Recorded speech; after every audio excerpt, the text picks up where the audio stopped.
নোয়াখালীর মানুষ আজকে আমার পায়ে ধরে ছিল ভাই একটা ছবি তোলার জন্য। নোয়াখালীর লক্ষ্য রে তুই আসলে একটা ব্যাক কল চাঁদপুরের গর্ব মেহেদি শুভ ভাইয়া। বুঝছস, তুই সাতপুরের গর্ব মানে আসলে একটা বেদ্য।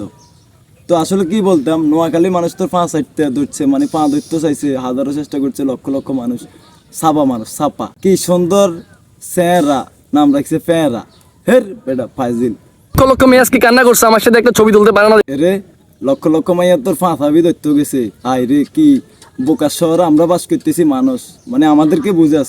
এরে এগুলো আমরা বুঝি, বুঝছস, এগুলো আমরা বুঝি। তোর এসব বাট পারি চাঁদপুরে খাড়ে, আরে হুন নোয়াখালীতে এগুলা খাড়ে না। আমি ঠিক আছে, আমি বয়সের মমিন, আমার জেলা লক্ষ্মীপুর, কিন্তু লক্ষ্মীপুরে হইয়া তোরে একটা কথাই বলি, আমি তোর পার্শ্ববর্তী জেলা লোক, কিন্তু তোর প্রতি আমার একটু অবহেলাটা লাগে। কেন জানোস, তুই মানুষটা অসম্মান করি কথা কস তাই। তো আজকে তোরে কই দিছি মেয়াদি শিশু ভাই, ভালো হয়ে যা, ভালো হয়ে যায়, অন্য সময় আছে, ভালো হয়ে যায়। চাঁদপুরের গর্ব মেহেদি শুভ ভাইয়া। আমি চাঁদপুরের মানুষদের